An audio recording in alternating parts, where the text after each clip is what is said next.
Kavyashree, you can start. We can start now.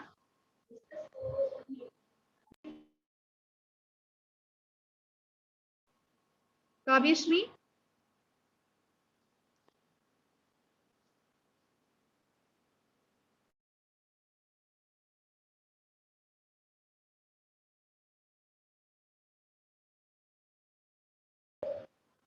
Kavyashree, am I audible, ma?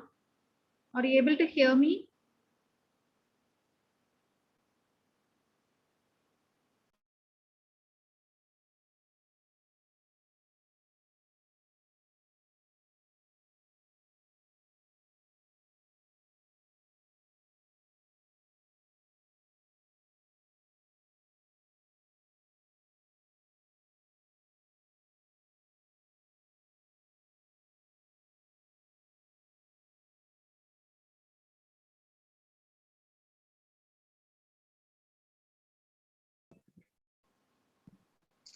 Kavyashree? Yeah, ma'am. Now I'm audible, ma'am. Yes, ma'am. Yes, ma'am. We can start the. We start, ma'am. Okay, ma. Good morning. The desire to create is one of the deepest yearning of the human soul.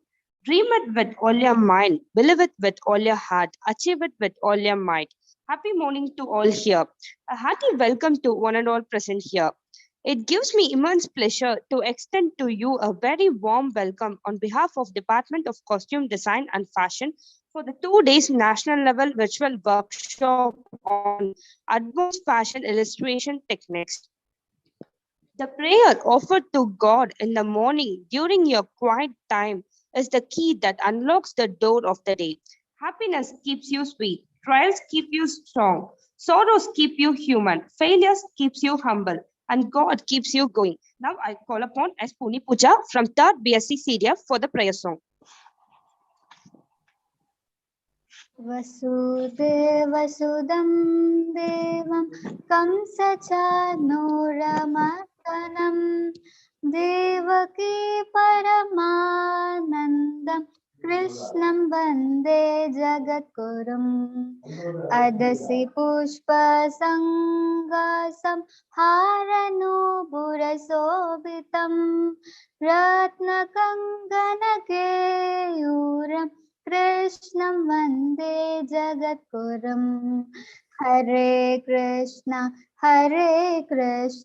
Krishna Krishna Hare Hare Hare Krishna Krishna Krishna Hare Hare.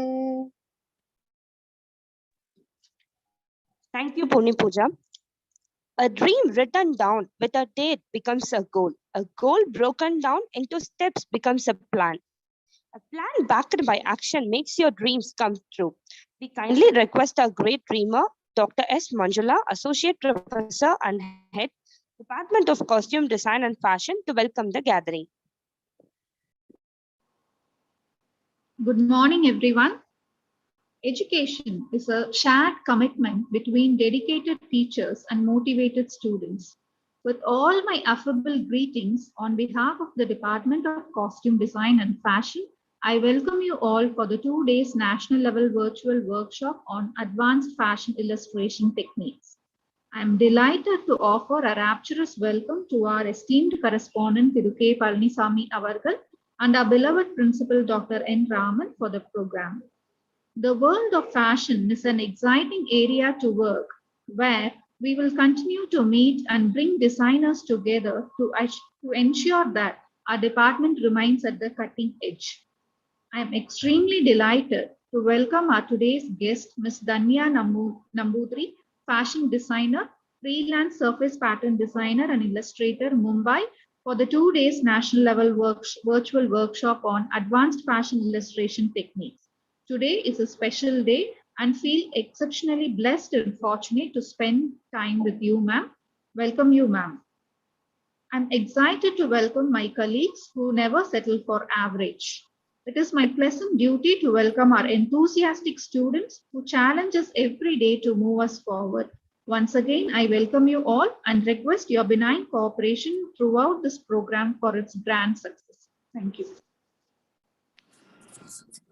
Thank you, ma'am. Art is not what you see, but what you make others see. So be the change you wish to see in the world in the form of art. It's an immense pleasure to introduce our chief guest, Ms.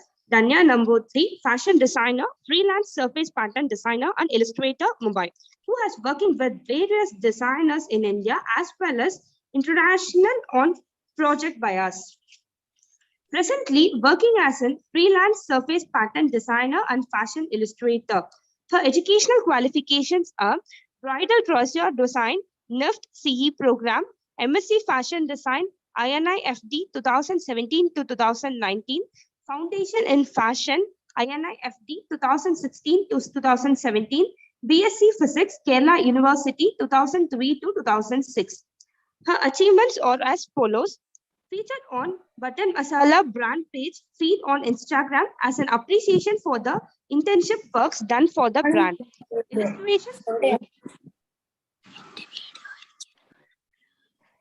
Illustrations got featured on Gaurav Gupta official page feed on Instagram. Attempted for Lakme Gen Next SS 2019. Official volunteer at Lakme Fashion Week Winter Festive 2019.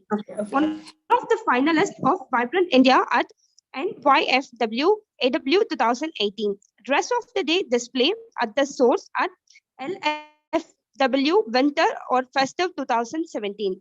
Her project includes project design and documentation on heritage craft of India, Kanchipuram silks, and visual merchandising window display experience during the 3 years of studies. An artist who is expert in fine arts,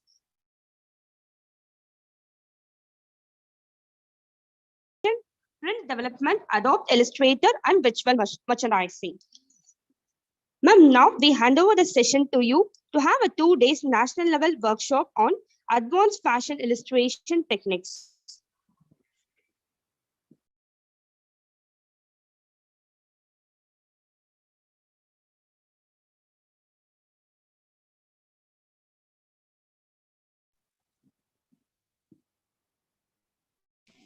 Am I audible? Yeah, ma'am, you're audible. Yes. Hello, everyone. So glad to be here for the 2-day workshop. I'm really honored to be a guest in your college. So be free enough to ask for any doubts in between, or if permission at the end of the session. And I can guide you as much as possible for me within the time limits. Okay, so welcome to the session.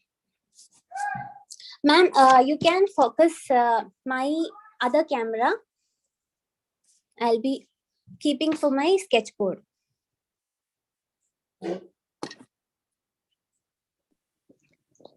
Yeah, okay, ma'am.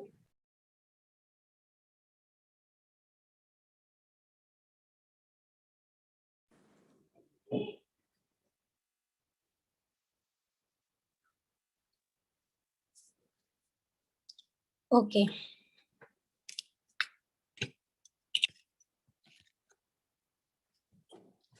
So you can highlight this particular camera so that everyone can just see this sketchboard.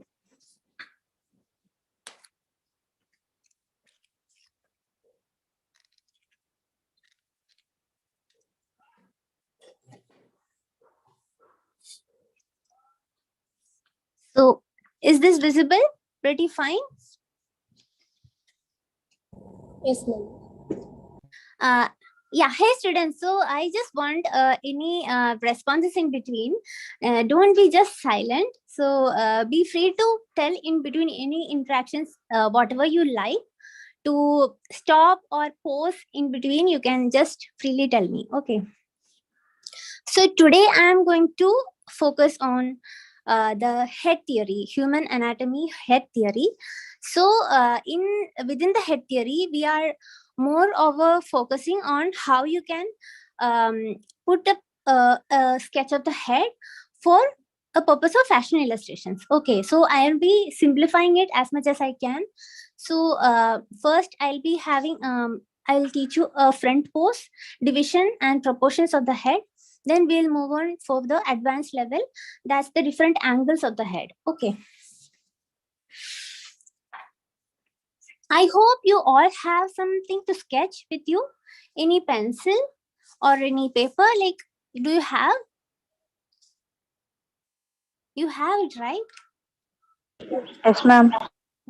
Okay. Yes, ma'am. So, yeah. So, we are good to go, right? Okay.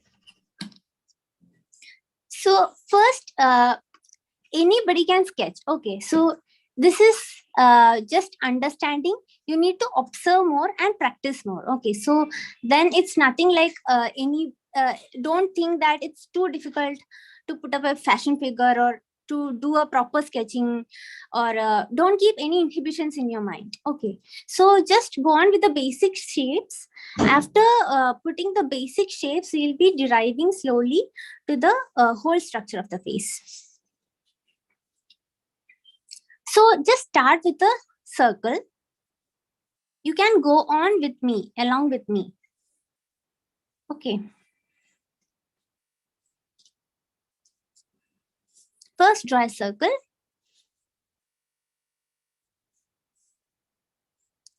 And this is going to be the skull cretina.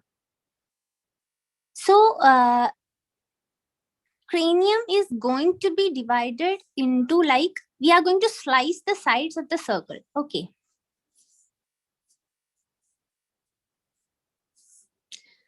We are going to slice a bit from both the sides of the circle.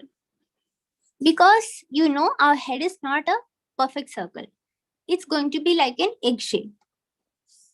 So we are going to derive the shape of the head. Okay. So by slicing a bit from both the sides, I'm just extending towards the down part. Just extend a bit, slightly like a, we can say like a bucket shape.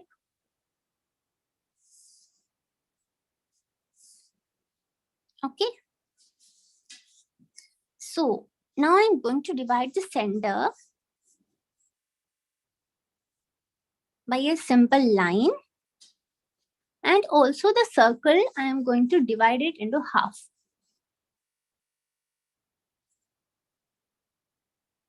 This half of the circle is going to be the brow line. Brow line means our eyebrows. So this line is where the eyebrows are going to be located. Okay, and this is the forehead area. So after marking the brow line, I am seeing this much. So this is almost going to be the second down part of the face. So I am just marking this, the same distance here as the chin. So our chin is located. After locating the chin, I'm just completing the face by slightly curved lines.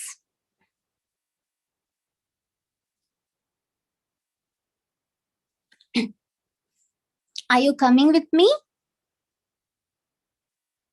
Yes, ma'am. Yes, ma'am. Yeah. So what all we have done? First is circle. Just slash it a bit. Then we had divided the circle fully into half horizontal, half vertical. Then taking the same measurement, I have marked the chin. After getting the chin, I have just joined and completed the bones on the sides.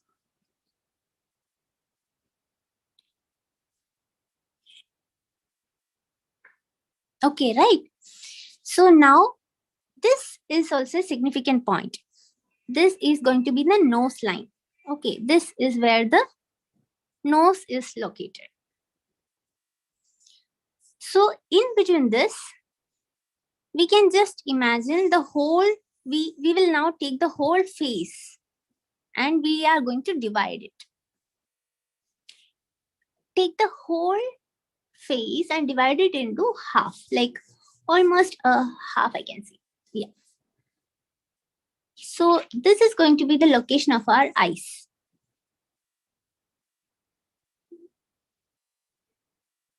I have just divided the whole section into half. Approximately, these are very approximate. I don't want you to measure in scale. See, I'm not using any scale or any devices. You can just see and roughly mark it. And this is going to be the eye line. Okay, and we have already located the nose, and then this lower part of the face, we are going to just divide by half. So this is going to be the mouth.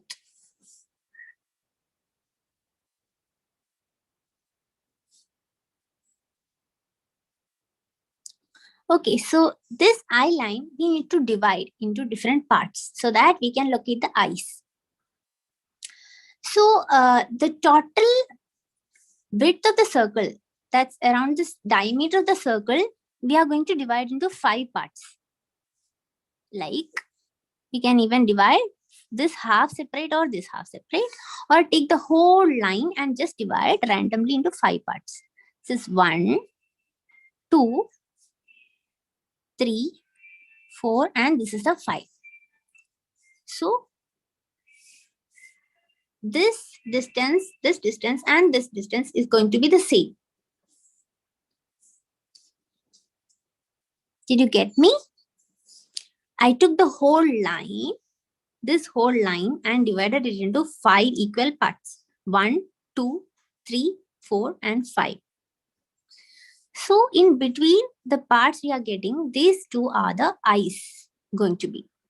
This is going to be the location of first and second eye. So just curve it a little bit. For now, you have got the location of the eyes. So in between these two eyes, you can see there is a space for a full eye. And on the sides of the face, we have a half eye on both the sides. So without taking the circle, I'm telling these two eyes have a gap of 1 whole eye. Okay. And by the sides of the face, we can see there are like half eye space. It's a very normal human figure. Otherwise, wherever the proportion changes, our face cut change. We all are looking very different, right, from each other. So when the proportion of these length and these calculation differ a little bit here and there, our face cut changes. Okay, so now we have left is our ears. So always the ear comes in between the eyes and nose. In between these 2 points, from the eyes till the tip of the nose. That's the location of the ear. We can't see too much of the ear from the front view, so you can slightly give a curve and just complete the location.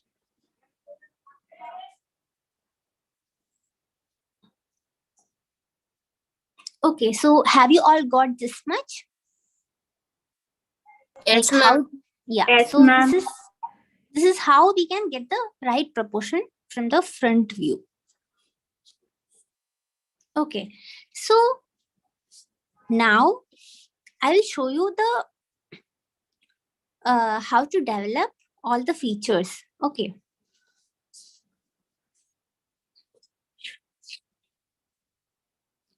So within the place, I have already made a curve as the eyelids.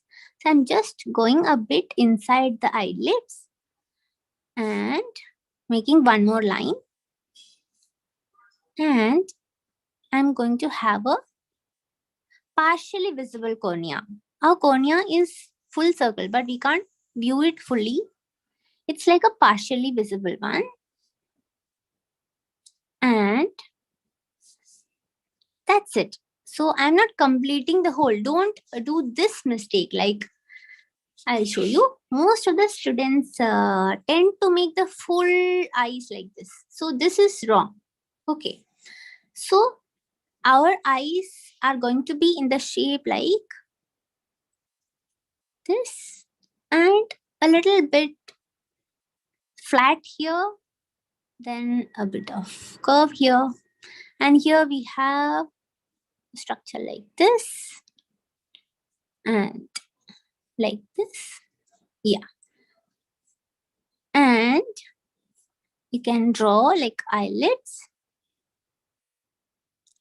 and a partial visible cornea. This is the pupil.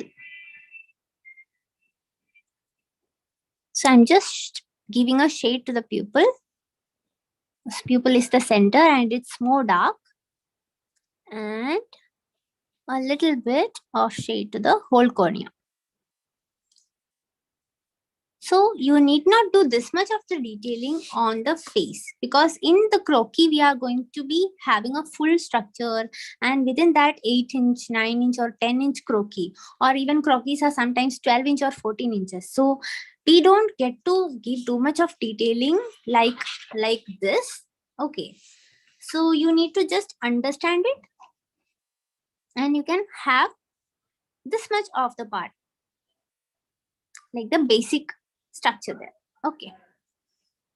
So after eyes, coming to the nose, we have located the nose tip. Okay. So I'm just having some small comma-like structure.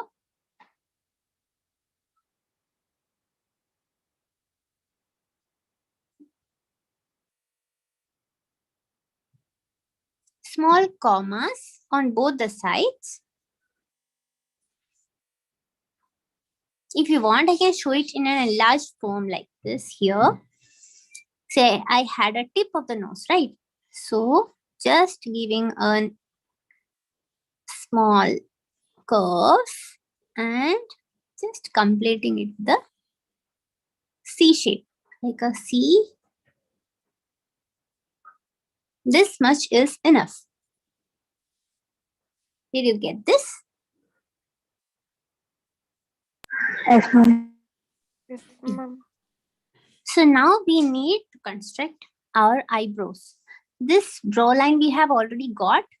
So this is going to be the eye socket. Okay. So just eye sockets, we are going to cover it here, the upper level with the brows. So what about the brows? How will decide the length of the brows?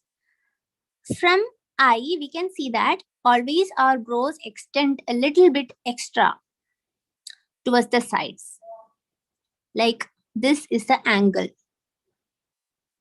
Okay. So from this, our brow starts and it tapers towards the edge. And always this peak is going to be at a 3/4 of the eye. If I mark it, this is the kind of angle I'm getting. Okay, so here I'm just going from this point to the end. So the end is always very narrow. You can just leave it like a stroke, thin stroke.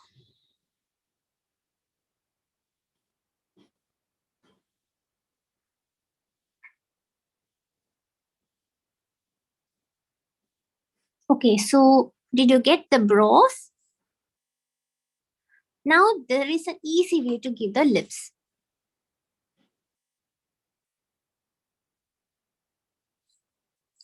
For the lips, I'll show you some very simple method. So you can just draw some like some oval shapes here. Okay. And come above in both the sides and have a depth here. Again, from the sides, you can go on the sides of this circle part, and that's it. You can see the lips here. The rest is shading. You can just rub off these circles we have made And just you can shade it like the natural creases on the lips. So by making two oval shapes, we have just made the lips. So this is the easiest way that I can tell to sketch a lips. So we need to put it here. Okay. So how to put it here? We are going to just I'm just going to rub that line which I have drawn. Okay. So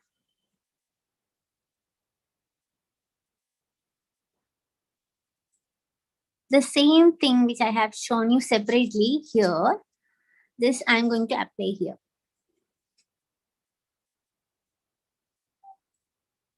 That's it. So if anyone used to draw lips like full like this, then no need to do that. You can just do this in this style, and you can keep this lower part of the lips very incomplete. That gives a very natural look.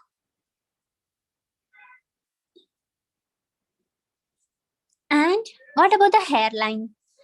Our hairline can go like this. Okay.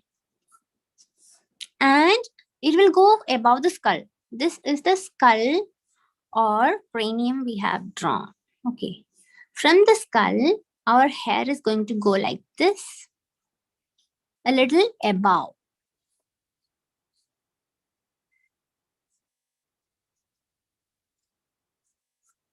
So there comes it will cut over the forehead and just lay down. So this is the front view, and we can just complete by neck. From the jawline, you can just go a bit inside. For the fashion croquis, we generally give very slender neck. Neck is not much broad. Okay, so this is a thin neck. Especially for women, we draw very little thin kind of neck. In naturally our body, we can see neck is little more broader, but in fashion croquis, we generally give a little thinner or slender neck. Okay, so this is our face front view complete. Anyone has any doubt regarding the proportions or anything?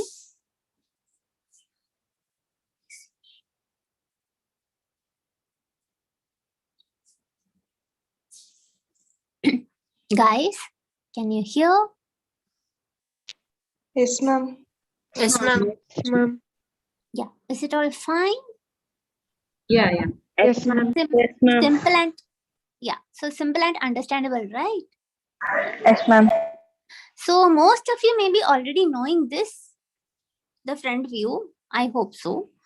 So how about any side view or 3/4 angle? If we understand this much a basic, then we'll move forward for the different angles of the head. Okay. I'll also show any references from the magazine. I have kept 1 or 2 references. So seeing the references, I can make you understand how it's going to be. Okay. So first, see this image. This is a 3/4 angle and also a slanting face. Okay, this face is slanting in this angle, and the whole face is in a 3/4 angle. So what happens in this kind of a image or this kind of a posture of the head? This line, these all lines are going to shift from the current position. Okay. So first we start with the basic circle itself. There is no variation in that. We are just starting with a simple circle, as we always do. Okay, so after making the circle, we need to chop the sides. Okay, so by observing this is the flat portion. We need to chop this area. So when we chop the sides of the circle in the front view, in this, it's going to be the sides in a little angle.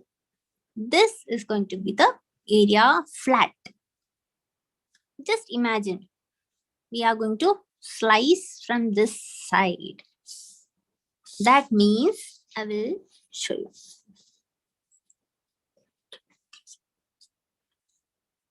So we are going to slightly chop from this side. Okay, so you got no what I am telling about chopping the sides. So this is going to be the flat side, and this, the other side, we can't see because the lady is having 3/4 of an angle and we can't see the other side. So one side we are taking and chopping it on the sides so that this is a flat surface. This is a flat surface. So the same we did here. We did here. This chopping we are doing it here. Okay. And what about this center line? This is going to be like here. Okay. And the angle of the head, we can just mark. This is the angle of the head.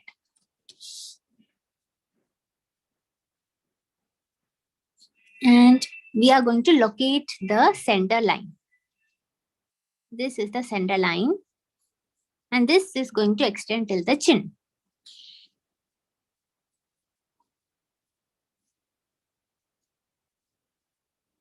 Okay, so here we are again going to divide the same things.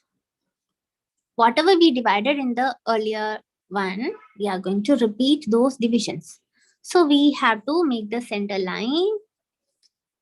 So now see, we have divided the circle into vertical and horizontal halves. That we did same there also. So this is going to be the brow line.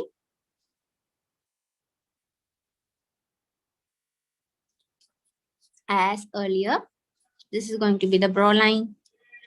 Okay. So I'm keeping the picture here side. And this is going to be the nose line. Okay.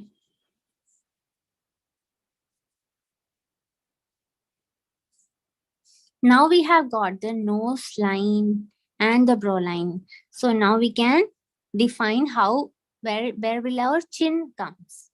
So this division, the same I'm taking here. So this is almost like this. So here I'm getting the chin. So now you can imagine, right? This is a 3/4 angle, slightly turned, slightly in an inclination, right? Now you're getting, no, this is going to be this structure. Can you compare? Yes, ma'am. Okay, you can just observe by taking any pictures from magazines or any random pictures, photographs, you start observing and how the structure is happening. And you can just repeat the same things and make your own croquis in those like different kinds of angles. So since we have got the chin, we have to complete the chin. So from here, can you see, we can just divide this circle and from here the jawline starts. So I'm just curving and completing the jawline. This comes from this part. And this line we can use for constructing our, sorry, it just went a little bit above. Yeah. So this plane surface, we are going to construct our ears. So From eyes till the nose, I told you, ears are located from the beginning, like starting point of the eyes till the end point of the nose. So this is going to be the position of the ears. See, you can compare.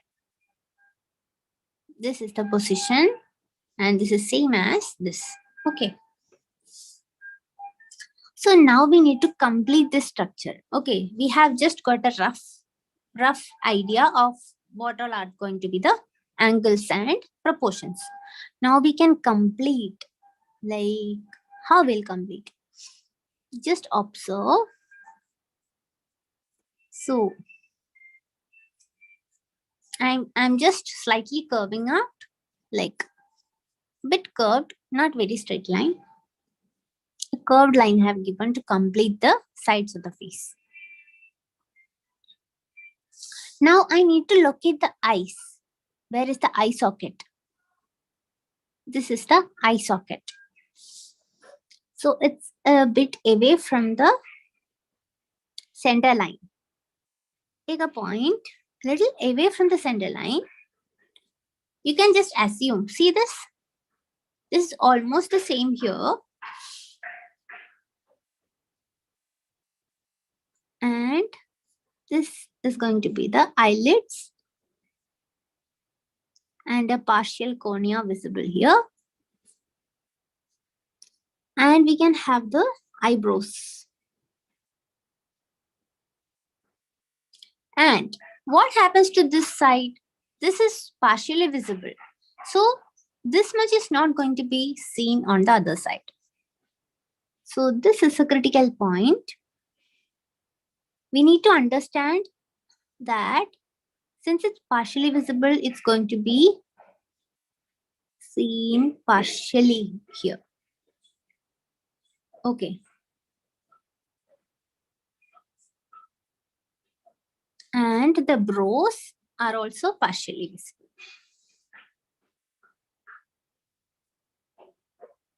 So some 3/4 of the eye we can see over here, and the full eye we can see over here. So now we can clearly understand the angle and how much is the eyes visible on this side and the other side. Okay, so this gives the three-dimensional effect or the angle of the face. So now we have the tip of the nose. I'm just completing it. Just give slight small curves like a comma and small C shape here. That's it. So just have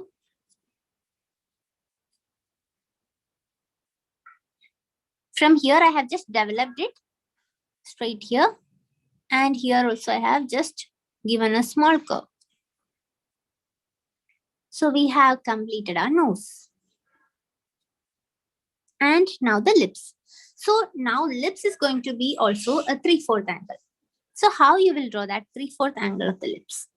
I have told you, you can easily draw by making two oval shapes. Okay, so by using the same oval shape, I will show you how you can go a 3/4 angle. So this is going to be, one side is going to be fully visible like this. The other side is going to be partially visible like this, and just join it. Done.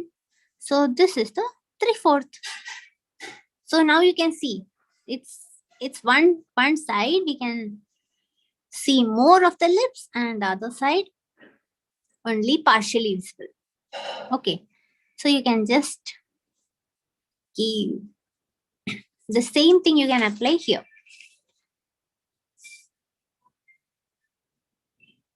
I told you how to divide it. This lower part of the face, we are going to divide into half for the lips. So this is the same. This is going to be the center.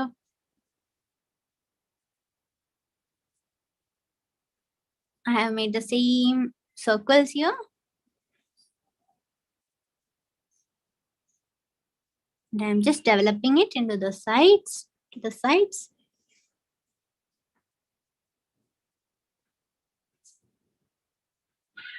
Okay, so you got the lips done. Now the ears are also done here. Now what is left? We have the hairline. So when comes the side of the forehead, it's going to be a little flat over here. It's not this curve. We should flatten it a little bit. When you observe all the pictures, you can see the forehead sides are going to be little flattened from the sides. So I have just completed the forehead like this. And where my hair is coming just above the skull, this is the skull, you can see. So I'm just giving a little bit above and creating the hairline like this.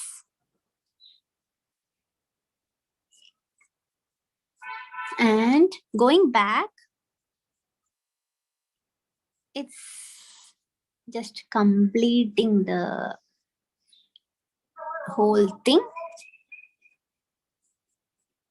And we can have an ear drops here, like a dangler or something.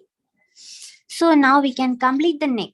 See, the neck is beginning here from the sides.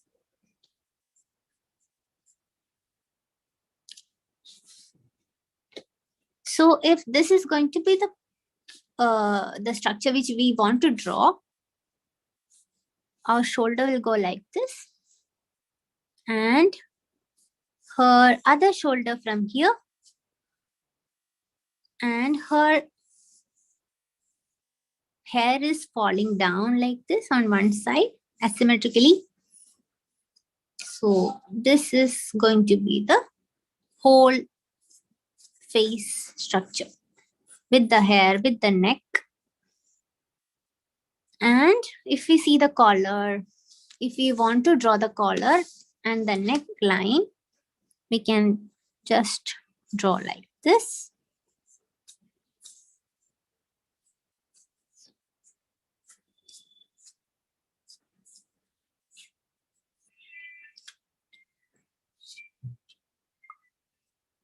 Yeah.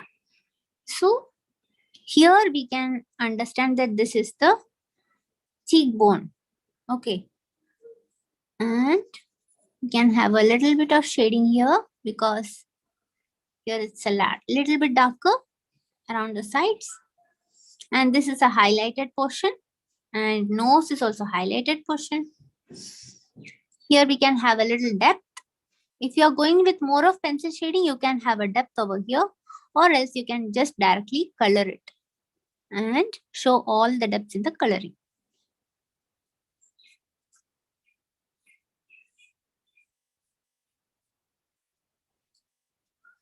This may be a little clumsy for you when you see all the details together, but I have to keep the lines so that you can see how we formed the structure. Okay, so I'm not rubbing the lines.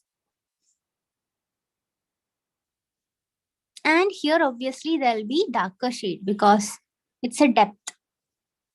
Here it's a darkest shade.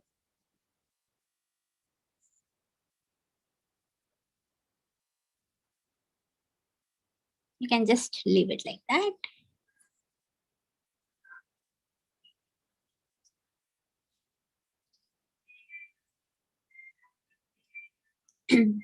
So tell me, is it all done? Is it all clear? Yes, ma'am. Yes, ma'am.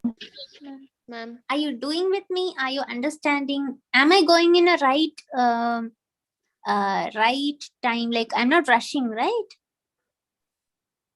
Yes, ma'am. Yes, ma'am. Okay. Can some of you show me how much you have done by keeping your videos on? Just one or two people at least. Can you show? Did you do the first figure, the straight one? Did you do the second one? Can any of you show me?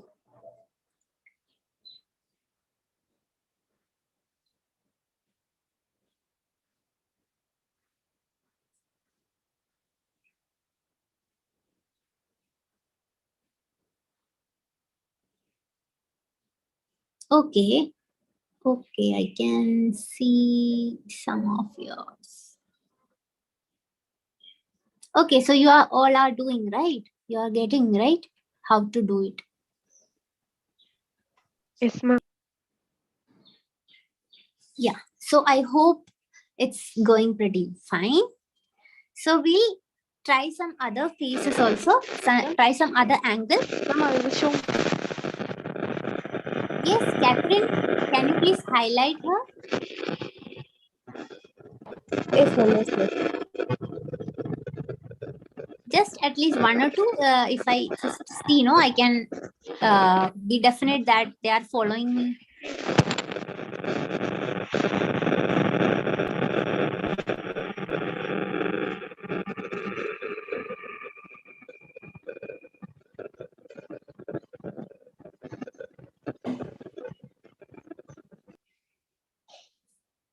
Okay, well done, well done. I can see that you have done it. Okay, fine. I think people are doing only.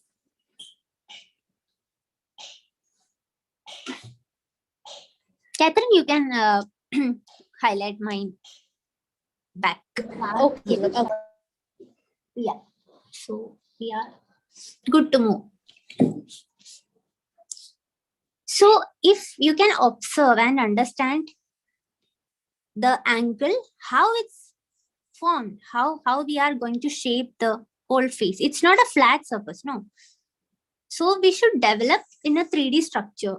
You can't just draw. I will show you how even I used to do it very initially. We'll just start with like drawing the eyes randomly, like from eyes, then nose, then mouth. So if we develop like this is going to be very flat. If we just develop the face like this, and if we give the ears, some things are in place, but what happens, this will be very flat surface. We will not be able to have a dimension here. So our face is a 3D structure, right? So by developing the whole structure like this and understanding how the skull, how the eye sockets are placed, then you can have a pretty well defined idea of that. Okay, so then you'll be able to render any kind of any posture very easily. So now we'll move forward. I think now you all will be able to do the straight one very easily, right? And now I have turned the face into one direction. I will see whether I can get a different direction. One second.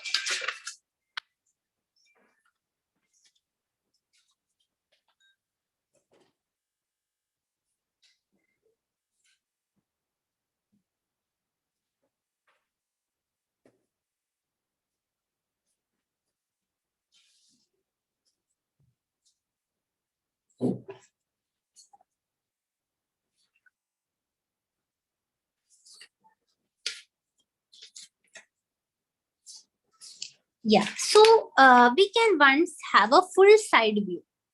That is also very common and it will help you a lot, I think. So this is a 3/4 view and a front view have done. So now we'll go for a side view, complete side view. Okay.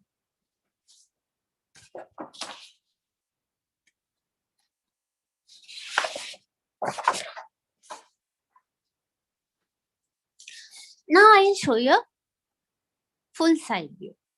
So this is going to be from a perfect side and in an angle like this. This is having an angle and a tilted face. This is a tilt like this. So how you will do that? I'll start with the same thing first, always the circle. I'll draw a little larger size itself.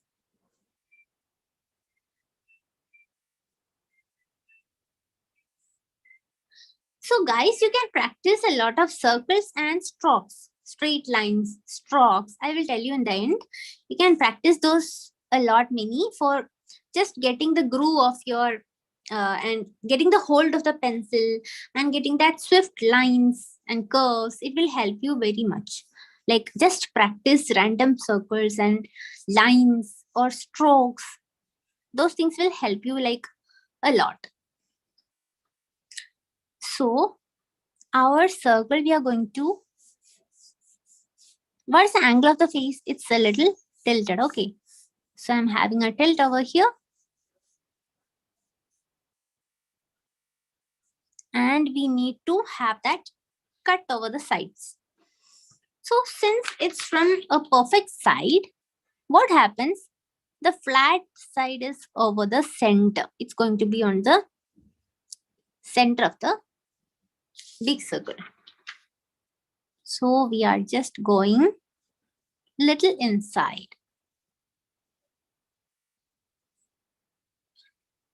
So what happens if you have a doubt of how big should be this small circle? You can just think that if the circle is divided into 3 parts, if the radius of the circle is divided into 3 parts, 1, 2, 3. Okay. So this small circle is going to be 2/3 of the big circle. This much is going to be the radius of the small inner circle. Okay. So this is the inner circle.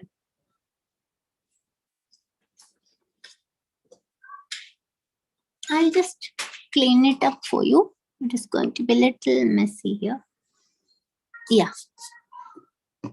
So this, if you want a calculation here, you can understand that the smaller circle's radius is going to be the 2/3 of the larger circle.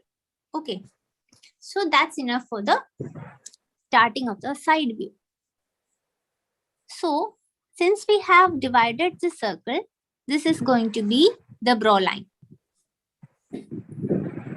So brow line here. Since the head is tilted. Okay. So you know, we always take the tip of the nose here. This is going to be the length of the nose. I'm just dragging the sides a little bit here so that I can have a plain surface like this, where I will locate the nose, lips, everything. Okay. So this I have developed over the dragging a little, extending a little bit from the circle, bigger circle. So as we did earlier, this line from the lower, from the small circle, I just extended, and this is going to be the nose line. Okay. After locating the nose, what we have then is the chin. Taking the same thing, we are following the same steps. Now you can understand, no? This is having like a method. This is a proper method that we are following. This is going to be same here. So I'm just marking. This is like a very rough calculation. You need not exactly go with the scale. I told you, right? So just take this measurement around and we can have the jawline now.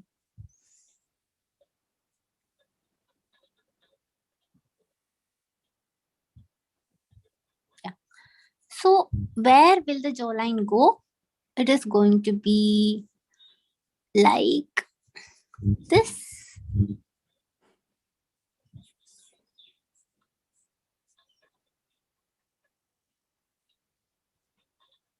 And we can see where the ears come. Okay, so we have given the location of the ears from the eye line or the brow line till the tip of the nose. So the nose tip is here. So we are going to locate the ears here.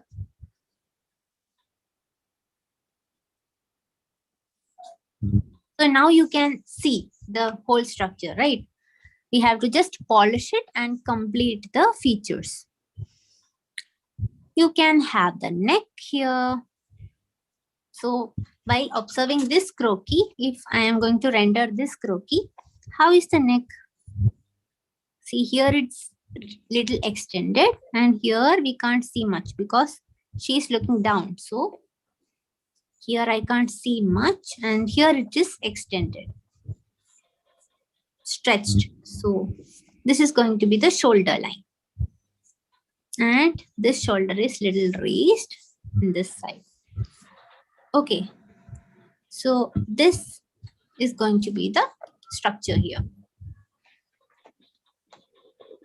Now you can see, no, by observing, you can just create and study how the angles happens and create different, don't just create, you can experiment with it with a lot of different postures on the croquis.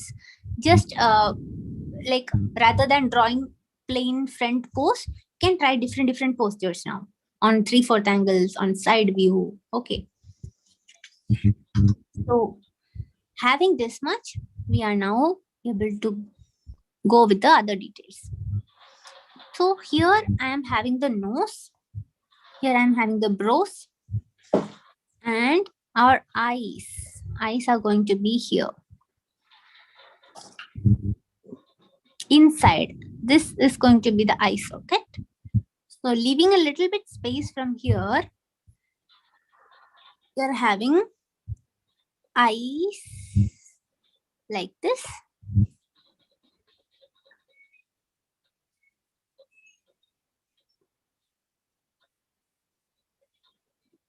It is a side view of the eye.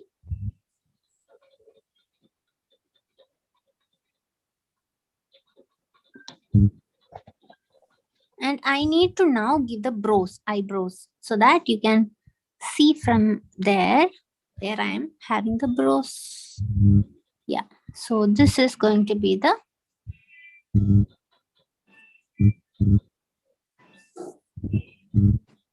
eyebrows of this side is fully visible because we can see the whole side, no? So the eyebrows are fully visible and the eyes are half. We can see only the side view of the eyes. So it is going to be like this. We have a little bit of angles here. So our forehead is going to be slightly straight. I told you, no, in the 3/4 angle also we had just trimmed off a little bit and given a straight line. And we have a little depth over here. You can feel on your face also a little bit depth over here, and then comes the nose. We have already marked the tip of the nose. Where is it located? So this is protruding outside. Our nose is the topmost like highlight portion of the face. Okay, so this is going to be protruding outside. And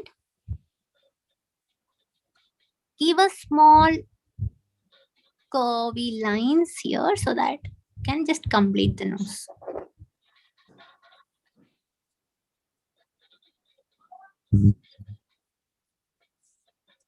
Now, what is left? In between, we can locate the lips. I told you, you can just divide this part, lower part, into half. And here also lips is partially visible.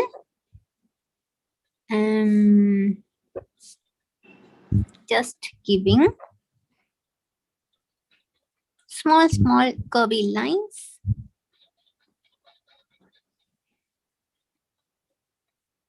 Here. So this part is done. I didn't construct a lip as such. I just gave one slight curves or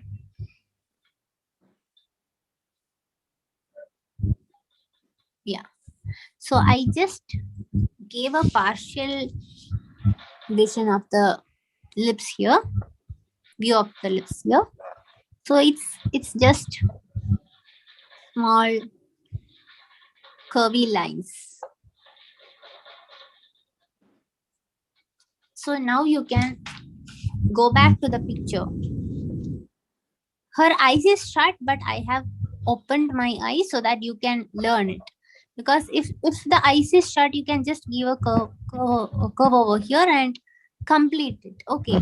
But I just wanted you to learn how it looks on a open eye, side view of the open eye. That's why I gave a open eye here. So this is the posture. Okay. Now we can develop a little bit of hair. So in the whole thing here, we can just have a division over here.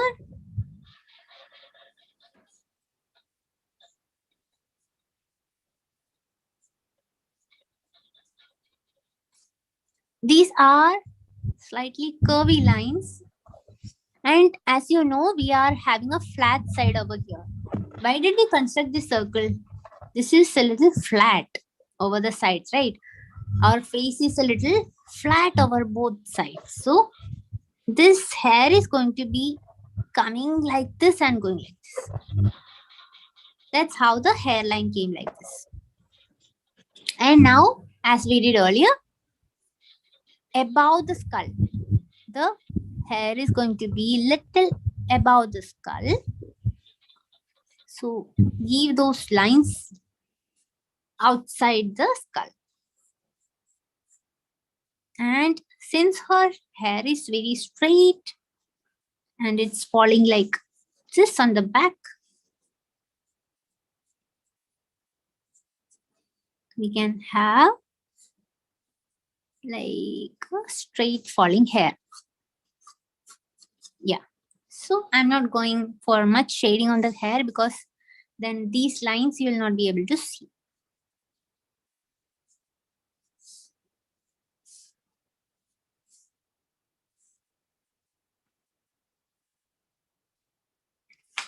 Now you can check how we studied the whole side view of the face by the help of a model figure or a picture.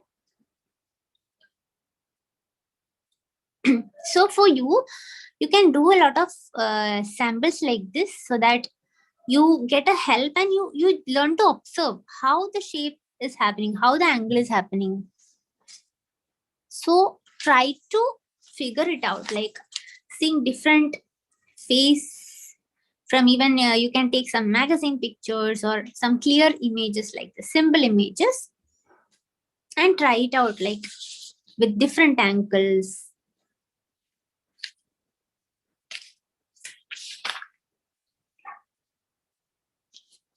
How you will give this angle? See this here. This is the side view itself, but a little 3/4 and tilted downwards. This is also tilted downwards, but it is having a 3/4 angle. Okay. So shall we move forward for one more posture? Yes, Are we ma'am. good? Yeah. You all are getting, no? So now after this today's session, you all will be able, I hope you all will be able to sketch any angle of the heads. Okay, so any croquis, whenever you draw, you can try it out using playing around with different angles of the head.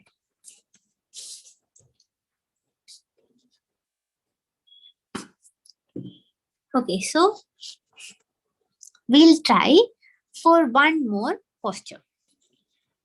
This one.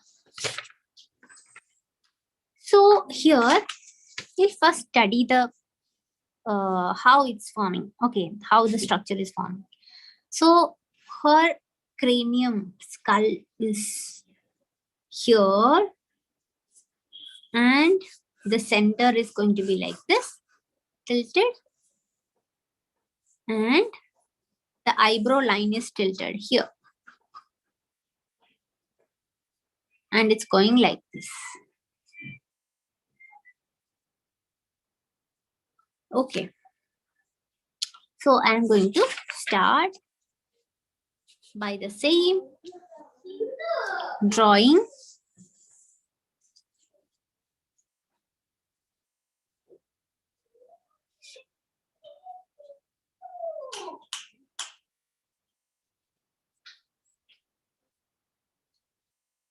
So I have just started with a circle.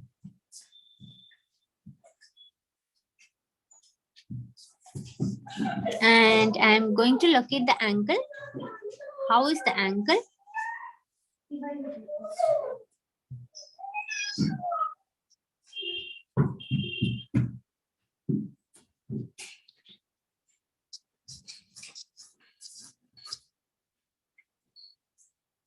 This is going to be the angle.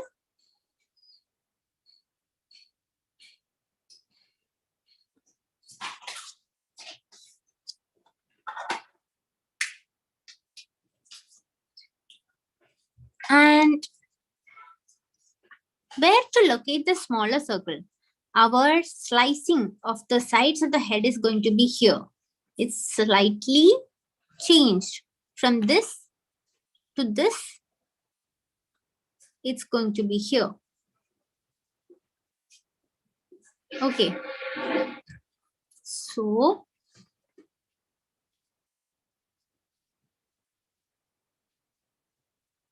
since it's a 3/4 angle, we did the same here, no? Where did we slash? We had a slash over here. So the same way, we are going to shift this circle towards the sides.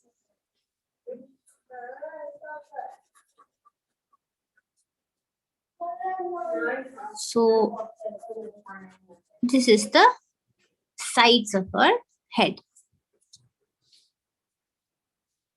And now you can see, yeah. This is the side and this is going to be the brow line. Now we can develop the other things. So from here, we can extend. And now we can see the center line. We need to locate the center line where the nose comes.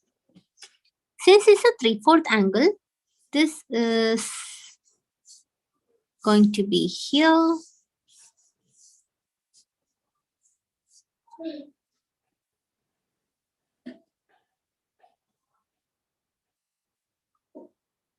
Yes, so this is going to be not exactly 3/4.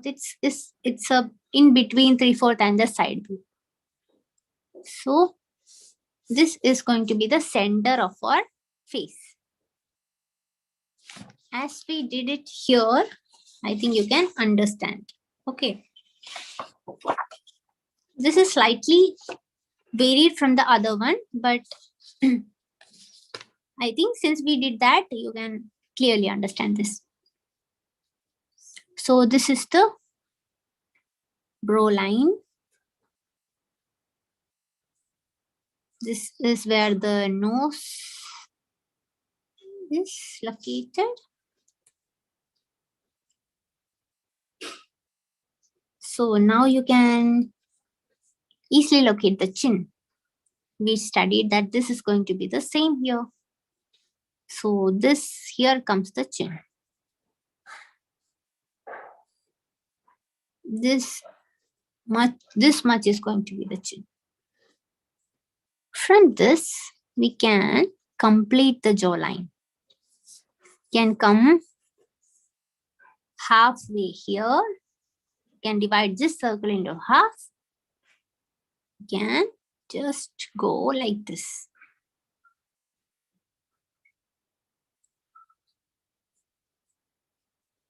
And we can complete the face on the sides. Since she is laughing, she has more of curves in this picture, but I'm taking a normal face, so I just have a slight curvy line here. Okay. I'm taking only the posture. I'm not making her laugh.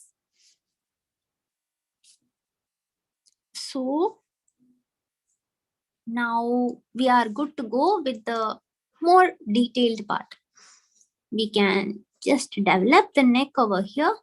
From this point, we had already seen how we are developing our neck. From the little bit outward, the jawline, we start the neck.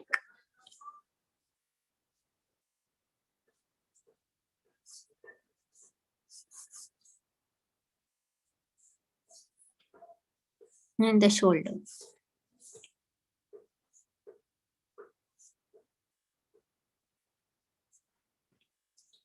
So now our structure is done. We can start with developing the other elements. Our nose is little projected, protruded out from this line like this. And we can have the eyebrows over here.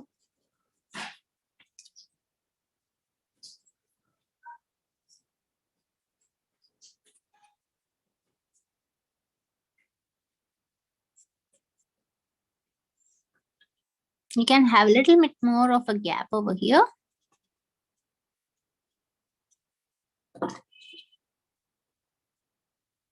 Yeah. So this eye socket comes over here.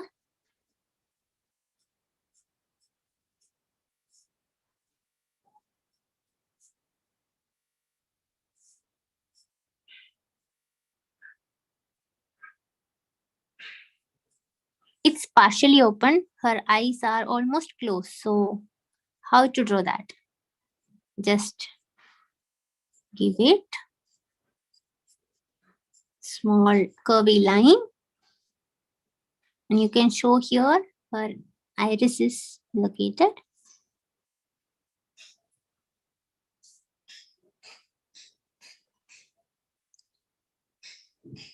The same, we can't see the full here. It's very 3/4 of the eyes here on the other side. This is the cheekbone. And to complete the nose, we can have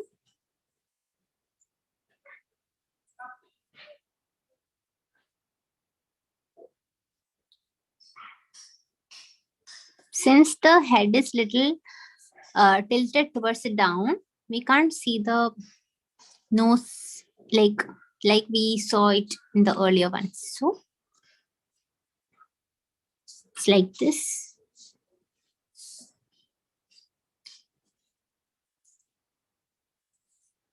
Here we have always divided it into half.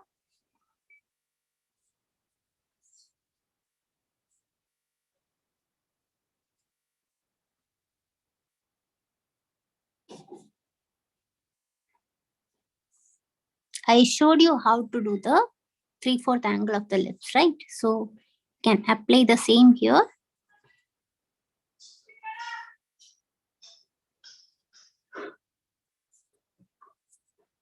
So yeah, we have to complete with the ears. We have always located ears in this position, right?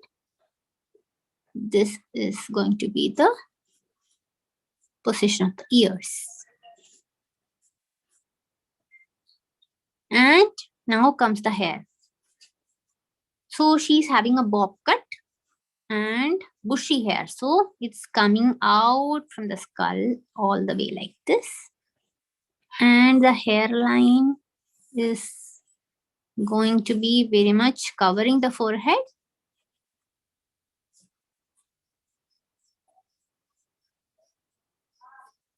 Just you can cover it like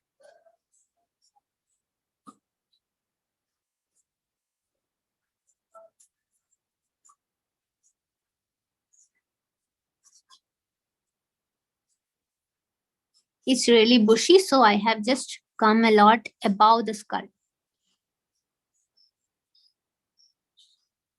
So now we are done with one more angle. Can have a depth over here. Below the brow, we have a good depth. And this is going to be the cheekbone.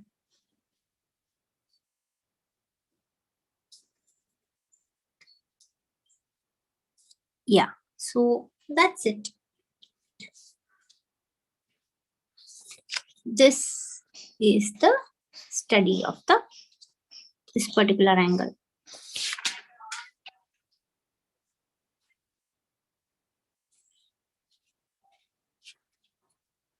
So how is it going, guys? Tell me something. Are you all doing it? Are you getting it? Yes, ma'am. Yes, ma'am. Okay. I hope you all understood how to make any angle, right? Give any angle to your croquis. Yes, ma'am. Yes, ma'am.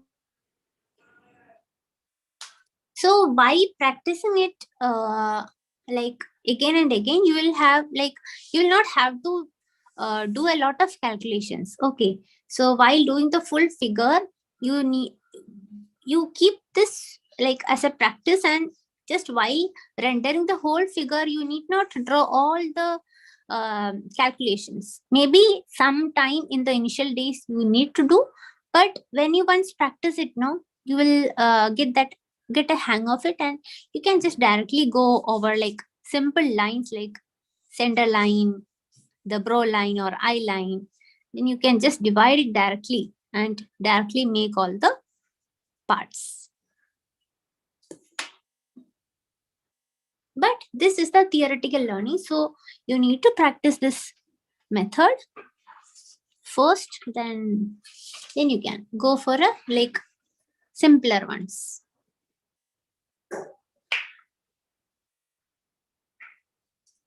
So I will show you some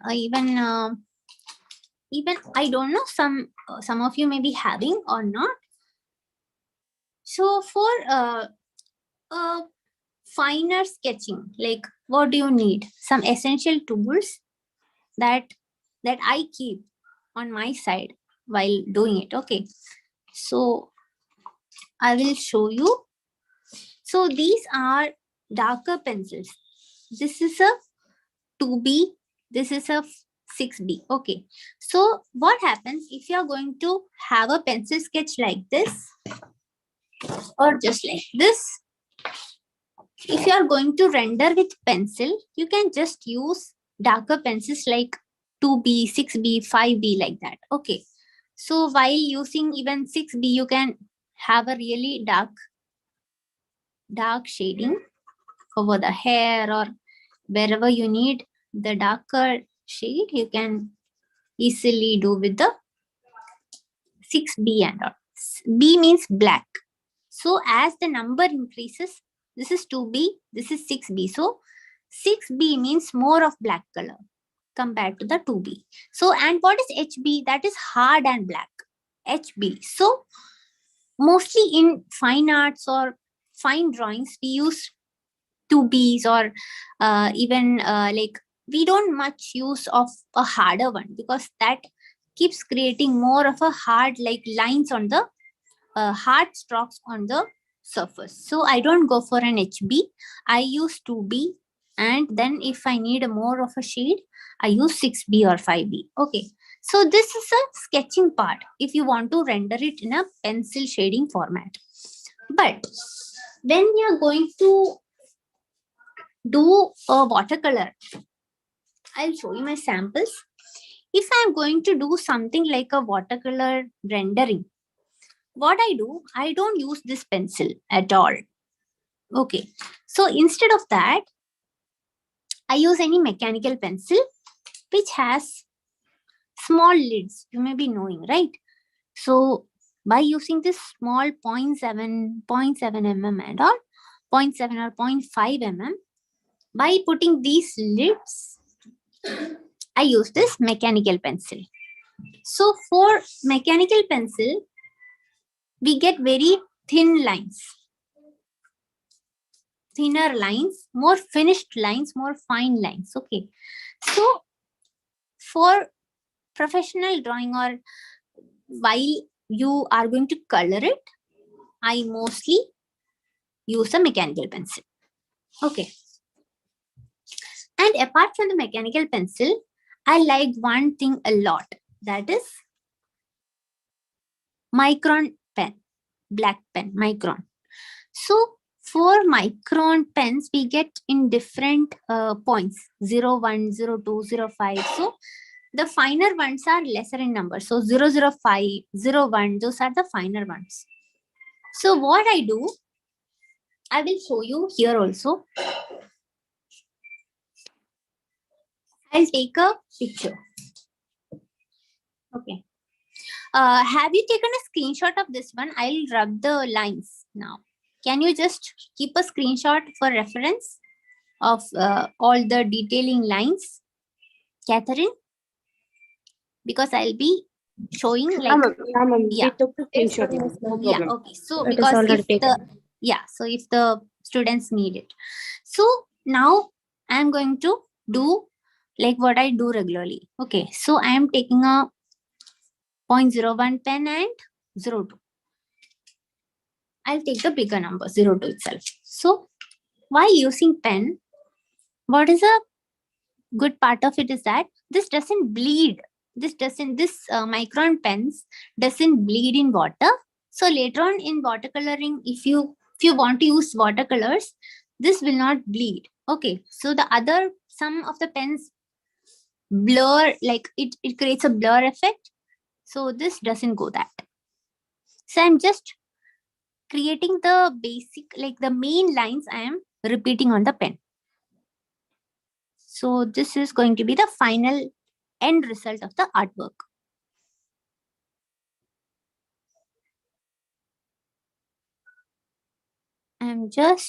You can just watch me.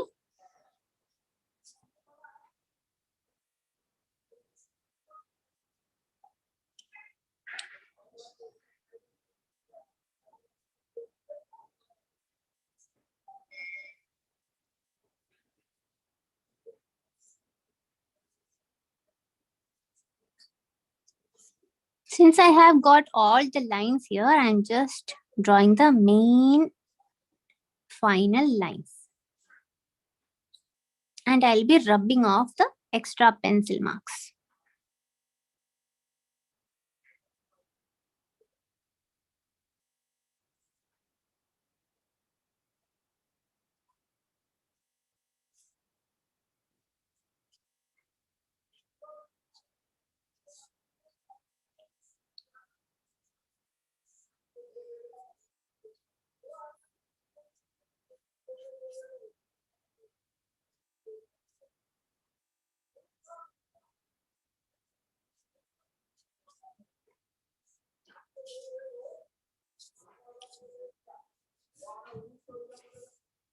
Here is the neck. Here is her collar.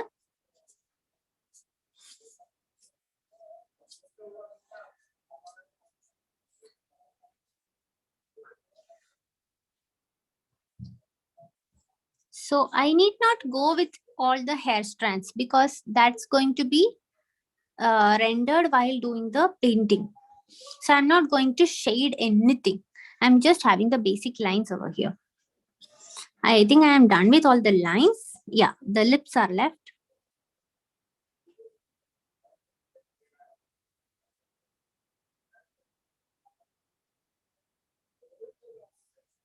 So I'm just having dash of lines on the lips. Yeah, so I am done with my lines.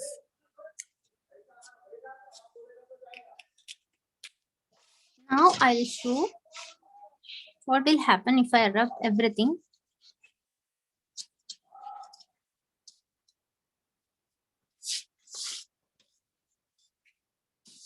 It was for the study that I showed you in the darker pencil so that you people can see. Otherwise, if I use the mechanical pencil, you will not be able to see all the things clearly. Okay. So that was the purpose of using the darker pencil today.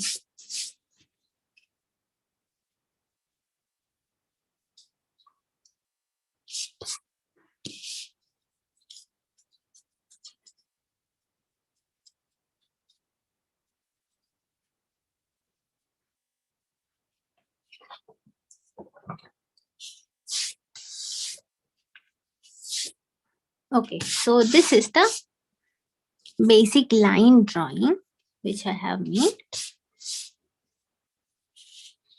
So this is the one thing which I am liking with this pen.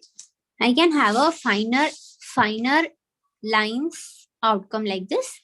And now I am ready to go with the watercolors. Okay, if we have a lot of pencil carbon and like when we use this normal pencil, we'll have to just reduce the carbon. Okay, so there is another technique to reduce the carbon apart from this. That also I will show you. If suppose we have a lot of carbon here, okay, you want to decrease the carbon amount before coloring. This is the kneaded eraser. So this is very flexible. This you can mold it and form a cylindrical shape. This is called the kneaded eraser. K-N-E-A-D-E-D. K-N-E-A-D-E-D. Kneaded. Okay. So kneaded erasers, I don't know, you may be having, but I am just showing this. You can just rub it over the surface and the carbon content of the surface will be really less. This will absorb all the, see, you can see it's getting darkened. So while pressing it or rubbing it like this, you can decrease the carbon.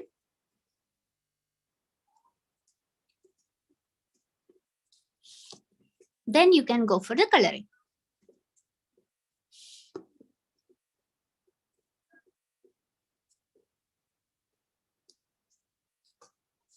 So I have not rubbed the basic lines which I taught you. I'll just rub those here. So see, this eraser have decreased the carbon amount of the surface. So now you are good to go for the coloring. So these are the two things that you can take care while you are going for a coloring. So I will show some of the samples of the faces that I have done. So you can just observe how it's getting like in different angles, how it comes on a whole croquis. So this is the half of the body. This is, as we did know, 3/4 angle or much more than 3/4. It's in between 3/4 and a side view. This is also a bit of an angle and also 3/4.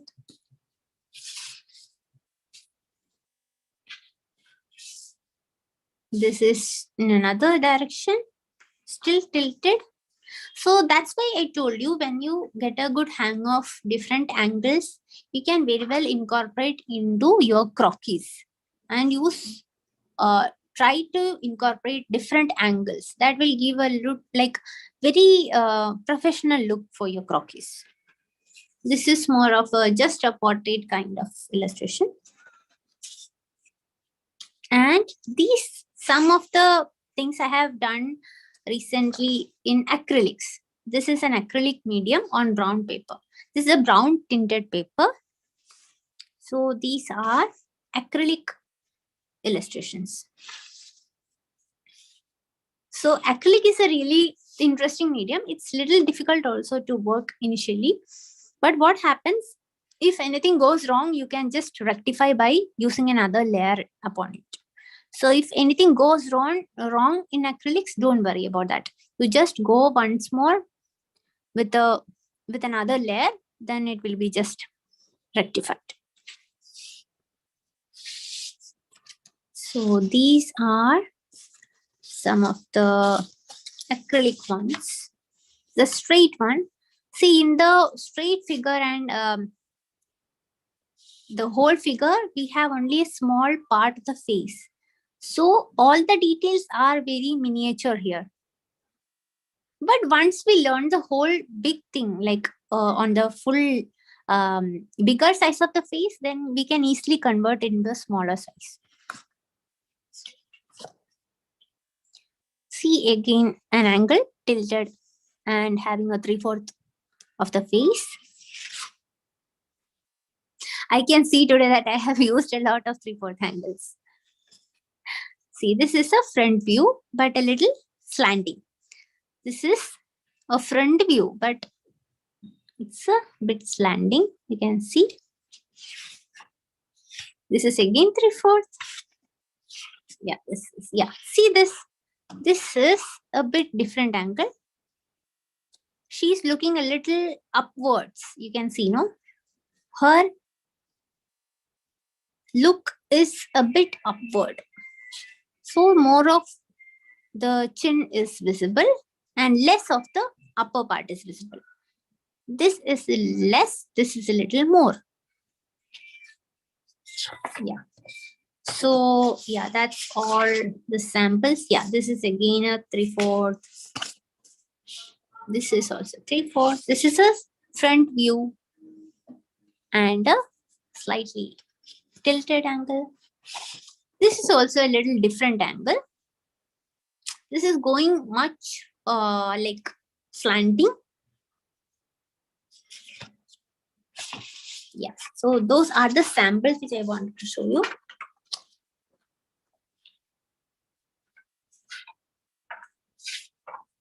Do you people have watercolors with you now? Yes, ma'am. Yes, ma'am. So, Catherine, should I demonstrate? I think we have some time also. So, Yes, ma'am. Yes, ma'am. if the things are clear, if they are all clear with today's class, now I will we'll take one figure, one Okay. face, and what I thought I will show you one technique of using two mediums together. Okay. Okay, ma'am. Okay, ma'am.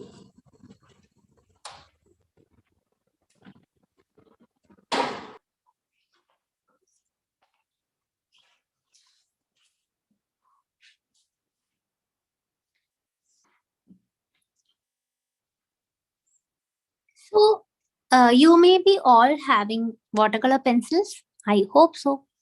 Are you having it now?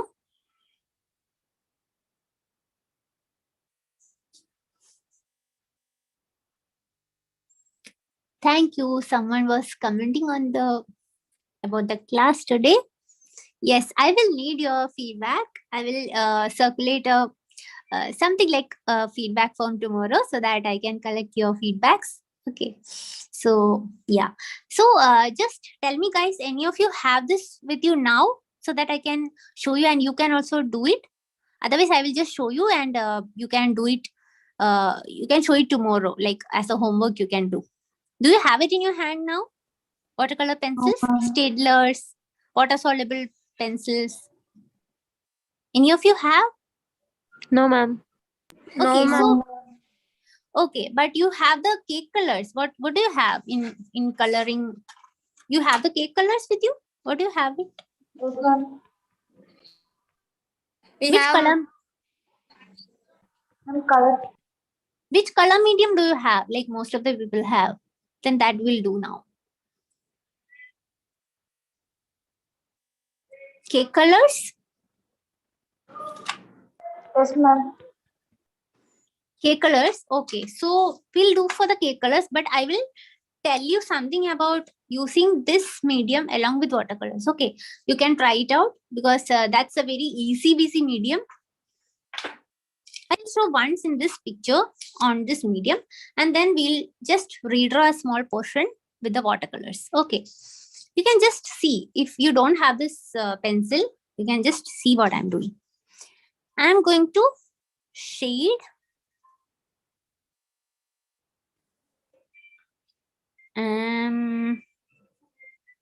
shading with the lighter color. Okay.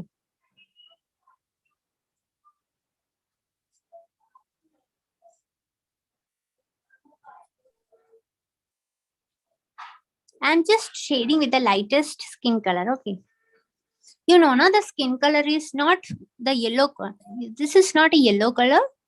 You have this peachish skin color, right? In the Staedtlers.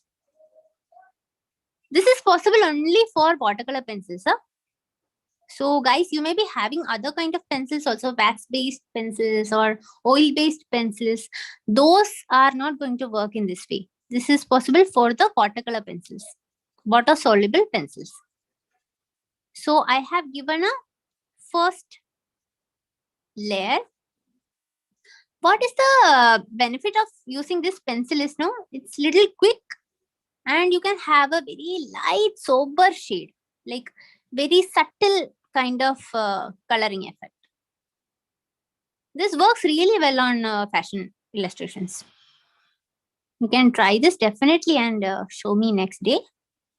So I'm just increasing my pressure over the darker areas. Just increase a bit. I have given the strokes in a single angle. Okay, did you see? I just used all the strokes in a single angle. I didn't vary here or there.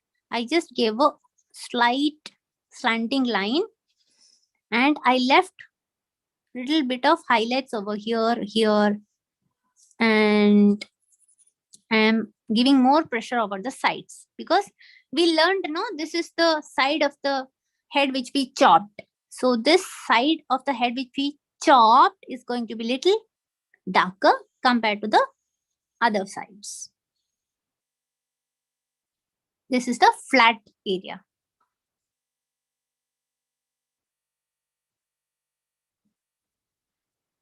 And darkest portion is the neck. And we'll have a little bit of shadow because of the earrings. We'll have a little extra color over here. And here the light is falling. So I have kept this portion little lighter.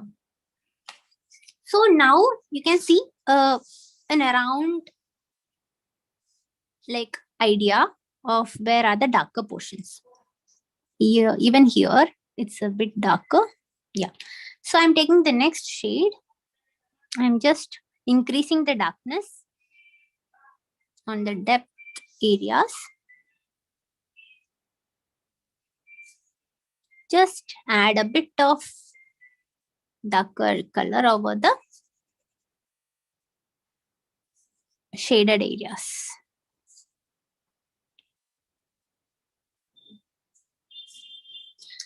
So how did I decide this? I didn't see photo to photo or anything, right? But it's just observing. But I will take the picture and show you. See. I didn't see this while doing the sketching, but while doing the coloring, but I just wanted to make you know that, see, what is the thing which I told you to observe. Even taking the angle, even after doing the proper sketching, how to color it, you will have to see the light and shadow. Light and shadow is the main thing that makes it look more natural.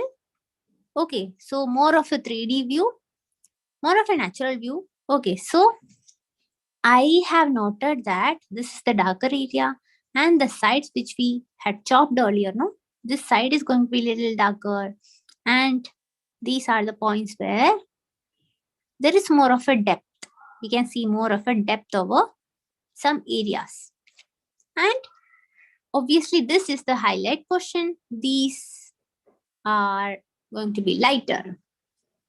So accordingly, I have kept those things, those pointers in my mind, and I have made the just one layer of 2 layers of colors. So another layer for the third layer, I will take the darkest little brown shade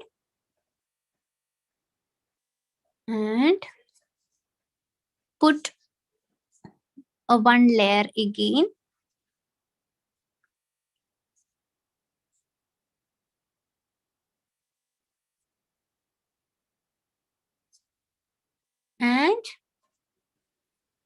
also in the neck area.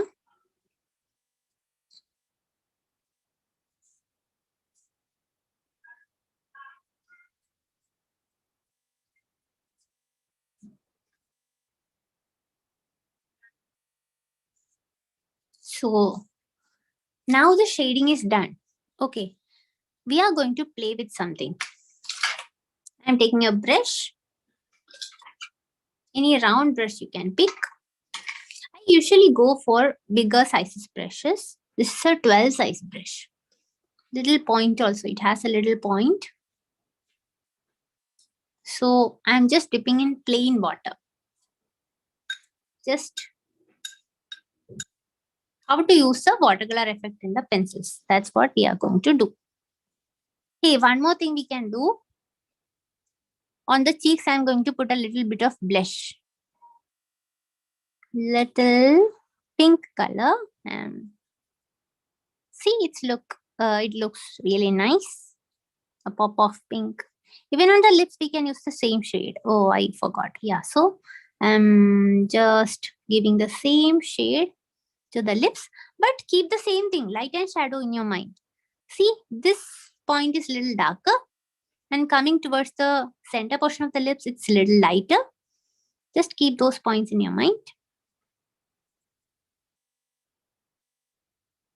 And this is a little highlight area, so I'm not going to touch any color there. The highlight areas, I'm not even touching a bit. You can leave the paper white as such. So now I'm having a wet brush here. I just dipped into water, plain water. So this is a just merging that we are going to do. I'm just having a little more water. Just merging. See how it blends and creates beautiful effect.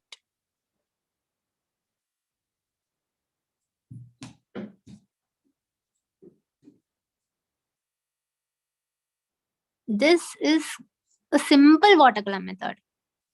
Rather than using cake colors, you can do like using the dry plus wet. This is kind of a combination. By using water soluble pencils and just merging it with water. This creates a really good and sober effect. You can just take more water when your brush is little dry. This is not much water. You need to just check. It should not be too much of water. Just wet it and you can feel the brush is a little wet. You can't pour too much of water, then this will destroy.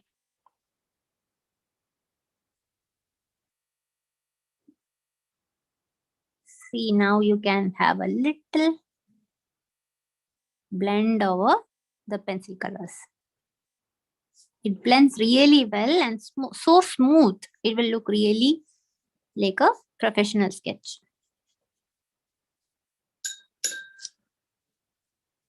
I have used this technique a lot during my assignments, doing my submissions.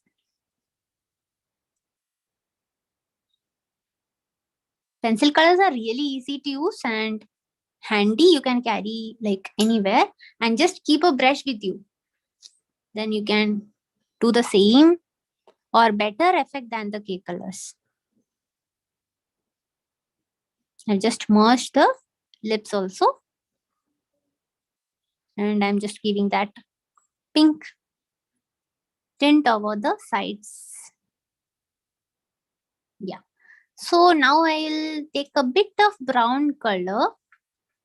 I'm taking the cake color itself. I'm just taking the brown shade from, this is a raw umber shade.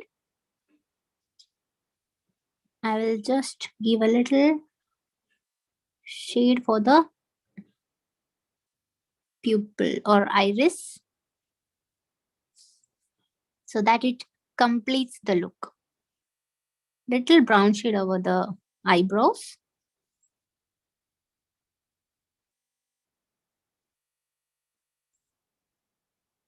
And if it's dry, you can give a little bit of eyelashes, not too much. I don't prefer giving too much of eyelashes, but a little bit. You can use a smaller brush. I use the bigger ones always, so I'm more okay with that. But for the eyelashes, you can take a small brush if you want. 1, 2, 3, that's enough. No need of too much of lashes. Yeah, so our illustration rendering is done.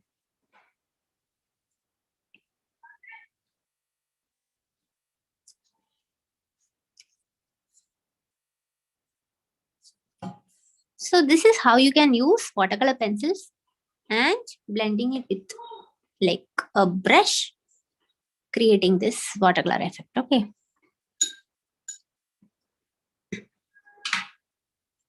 Did you understand? Yes, ma'am. Yes, ma'am. Ma'am. Can you try it for tomorrow? Yes, ma'am.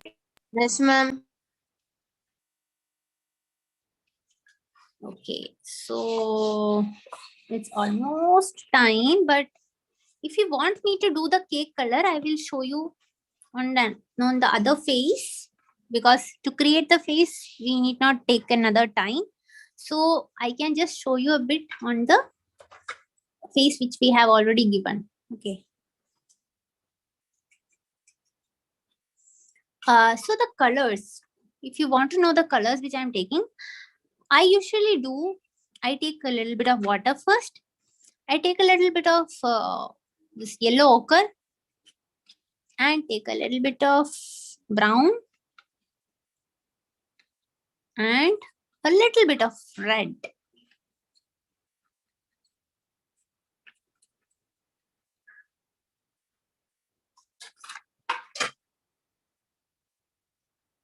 So that's like yellow ochre, red and brown combination.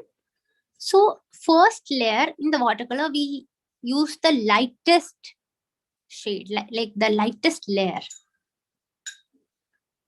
More of water, less of color. So while practicing, you will get to know like how much you should keep the intensity of color, like how much you should take the color on the brush. The ratio of color and water, that balance you will get after a lot of practice. So I'm just checking my color over here. The color is fine. You can check over the sides of the neck rather than directly going over the face. So very lightly, the first wash is to be very light. So the sides, you know, now we had cut over here. So this is comparatively dark. And coming to the features, you need to be really light. Take more of water.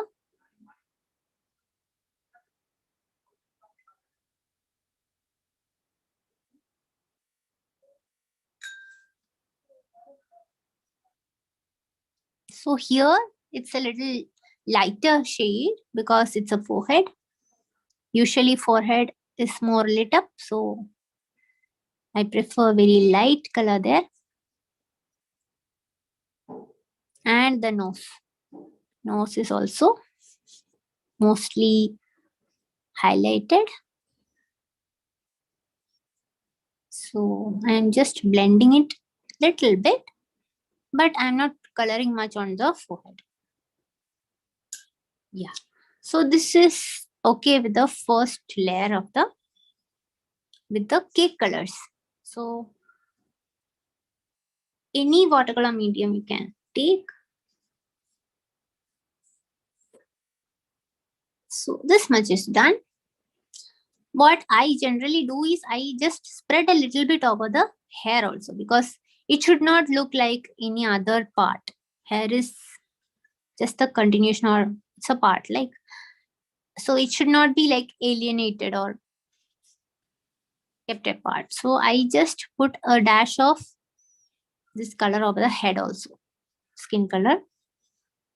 And later on, I just darken the hair by mixing the other colors.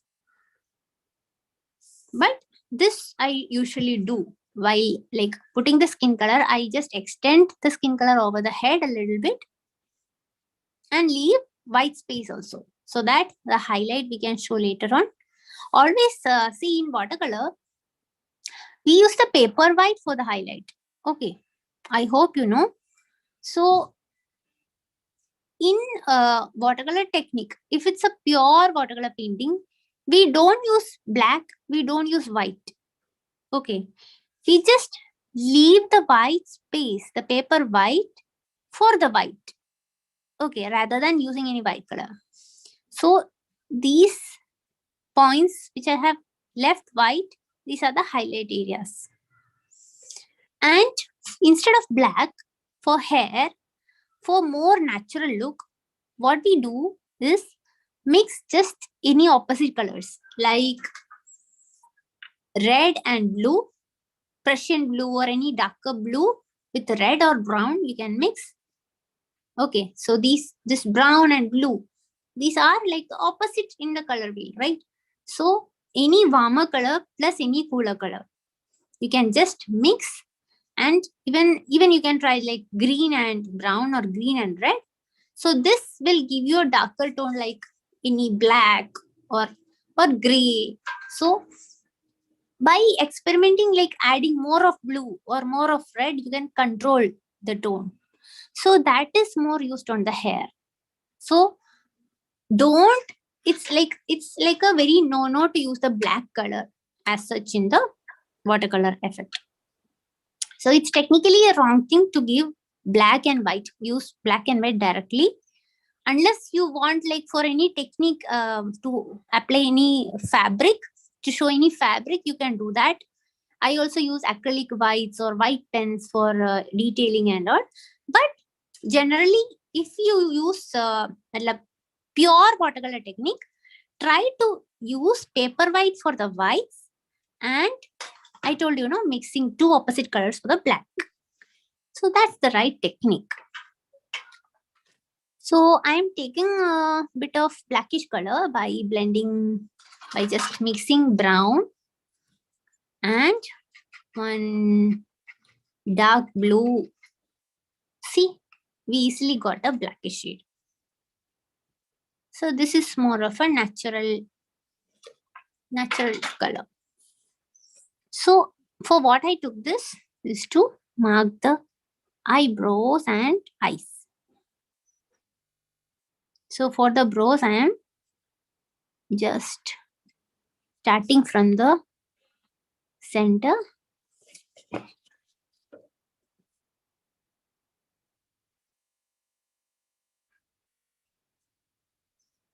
And the eyelids.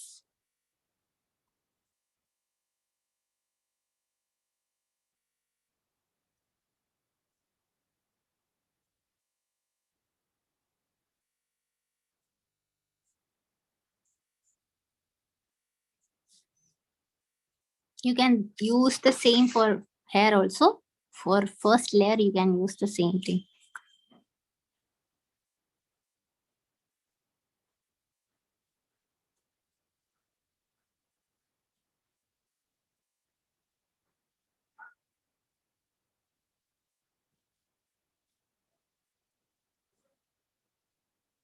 You can also use the same darker color which is left on your brush for any other like a light darker tone here.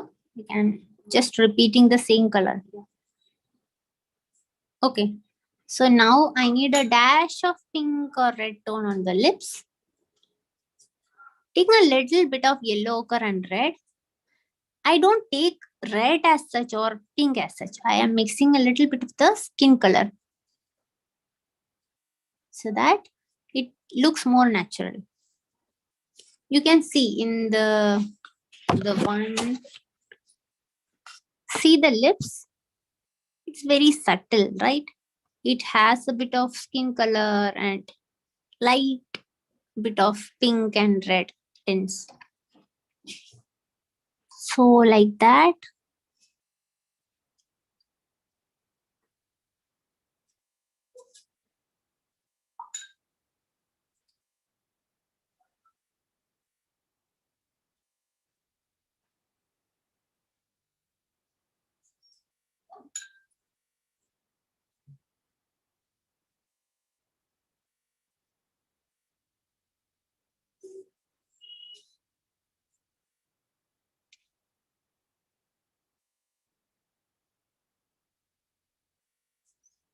And the same pink shade, I'm giving a little bit over the sides, and I'll be blending it with the plain water.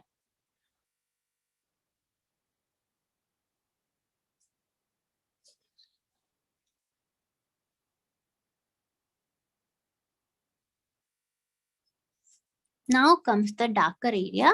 So I have created that mix of brown, red, etc. earlier. So that darker tones, I am just giving a bit of shades.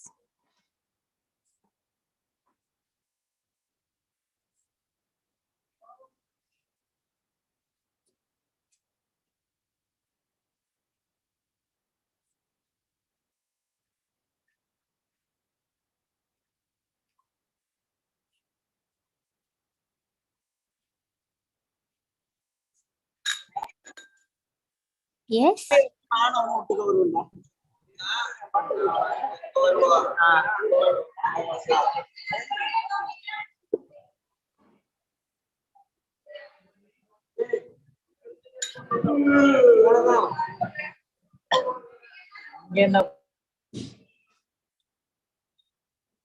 So this is almost done, guys.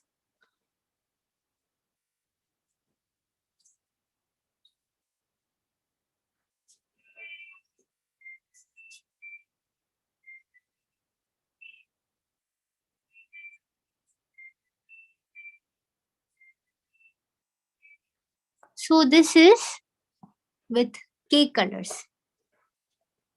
Okay. So here I have used only this medium. You may all have this Camelin Artist cake colors, and just one round brush. Always have a good round brush with you, which have a good point. See, this is having a good point, so that you can use the bigger brush itself for the whole painting, or even for the smaller details. I use the same brush for the small details and for the coverage also. So you need not have different brushes. Like even with a very minimal, like 1 or 2 brushes, and just having an artist quality cake color, you can do a lot of things. Yeah, so this also done. See, I have even blended a little bit of lips on the surroundings so that it looks very natural.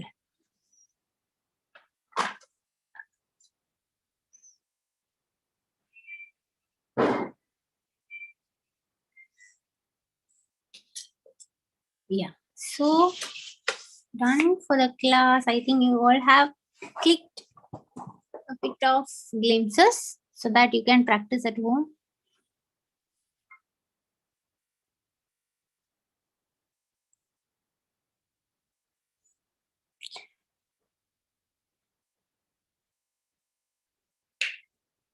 Guys, how is it? Did you try at the same time with watercolors now, or how is it going? Catherine, I can't hear anyone's noise. Is it okay? Was it all good? Just tell me something. Yes, ma'am. Okay. Where is Catherine? Yeah, ma'am. Yeah. Yep. Yeah.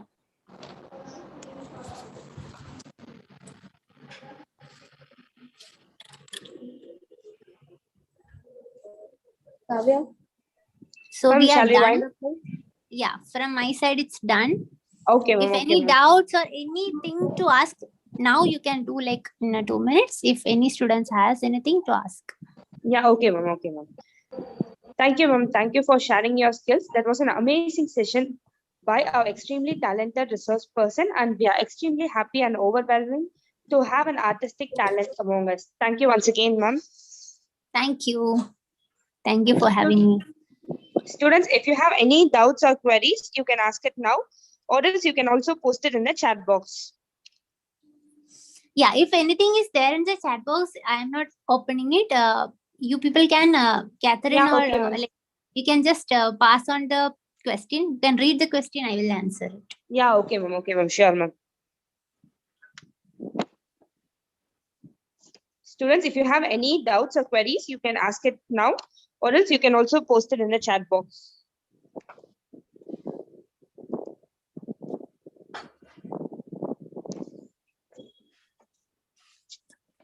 Ma'am, in the chat box, they are saying that it was an awesome experience, very nice. I really enjoyed the class. Awesome. Okay. That's like that they are saying.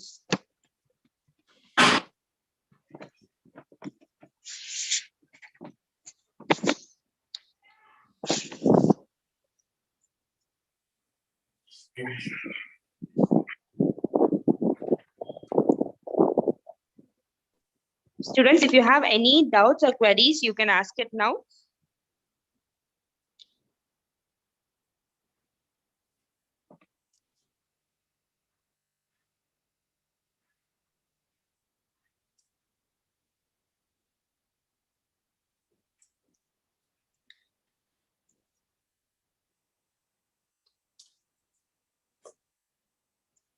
Okay, ma'am, shall we wind up, ma'am? Yes. Yeah, okay, ma'am. Or Yeah, ma'am. yeah. No. Were there any higher officials present? Like, did they see the class? How is it about? Like, did they like it? Just let me Yeah. know. Okay. Yeah, okay. Yeah. Okay. See you all tomorrow. You keep something on the watercolor medium on your hand, like brushes, 1 or 2 round brush or thin brushes, and watercolors. As I told you, the cake colors which you have, which you all may be having. Okay. Okay, okay. As we express our gratitude, we must never forget that the highest appreciation is not to utter words, but to live by them. It's a privilege to welcome M. Catherine Quinn, Assistant Professor, Department of Costume Design and Fashion, to propose the vote of thanks. Good afternoon. It's my privilege and honor to propose the vote of thanks for this August gathering. I deem it this to be a great opportunity for me to express our special thanks to the most talented and omnific resource person, Ms. Danya Nambudri, fashion designer, freelance surface pattern designer and illustrator, Mumbai, who has consented to spare her valuable time and skill for updating our knowledge. Thank you very much, ma'am. I'd like to place on record our sincere thanks to our Honorable Correspondent, Thiru K. Palanisamy Avargal, for granting us permission to execute student beneficial programs. Thank you very much, sir. We are deeply indebted to our beloved Principal, Dr. N. Raman, for his non-stop support and motivation in all our endeavors. Thank you, sir. I sincerely thank our beloved Head of the Department, Dr. S. Manjula, for guiding us throughout in all the proceedings. Thank you, ma'am. I thank all the faculty members and student participants for making this program a successful one. A final note of thanks to the non-teaching staff and the staff in charge for arranging this Google Meet, Zoom Meet. Thank you once again. Thank you all. Thank you, ma'am. Ma'am, here is a question in chat box, ma'am. Yes. How to create curvy effects on hairs? On hair. Yeah, ma'am. On hair rendering. Yes, ma'am, hair rendering. They're asking for curvy effects on hairs. You just have to sketch it. Like, first basic thing is the sketch, right? So see, this is a curvy hair. Okay. So just sketch it and just render it with water. This I will show you in a minute. I will take a brown and a blue.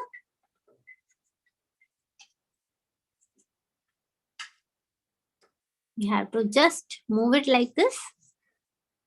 You can practice a lot of see while practicing with a brush. I told you, for pencil practice, what you need to do, practice a lot of circles.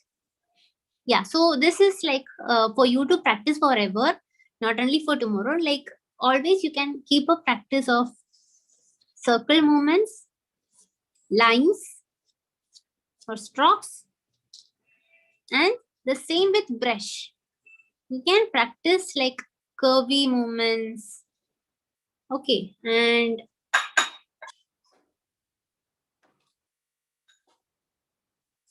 You can practice different angles.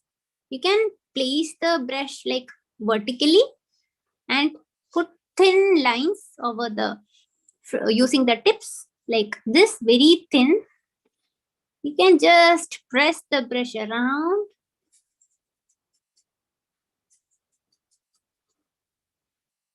Go like this, like the baby movement.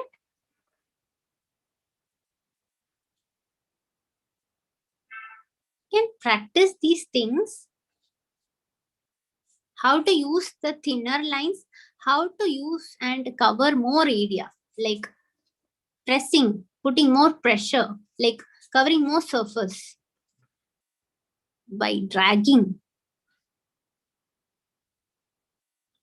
And with the tip, like as I said, using the tip for smaller details. So while rendering hair, I showed you here, right?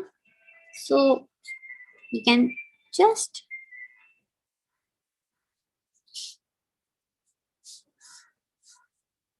go like this.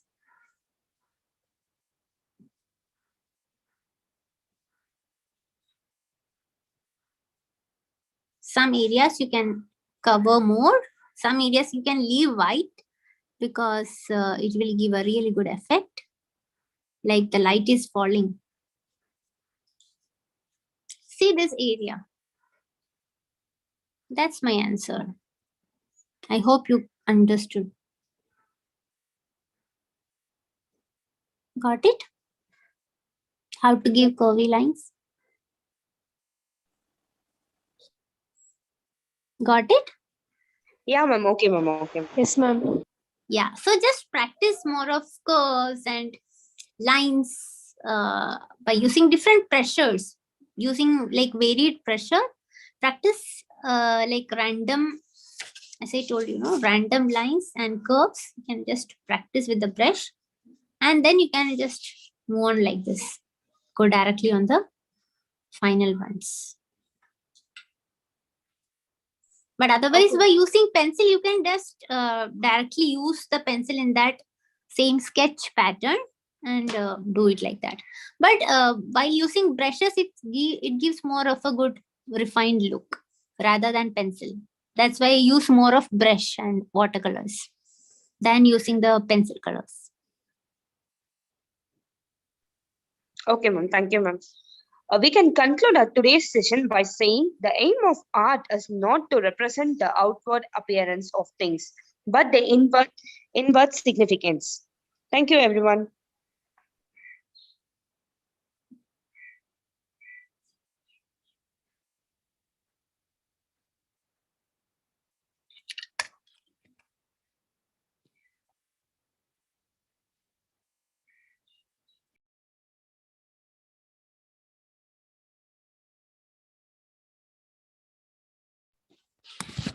Thank you, ma'am.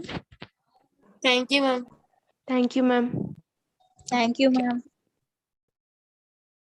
Thank you, ma'am. Thank you, ma'am.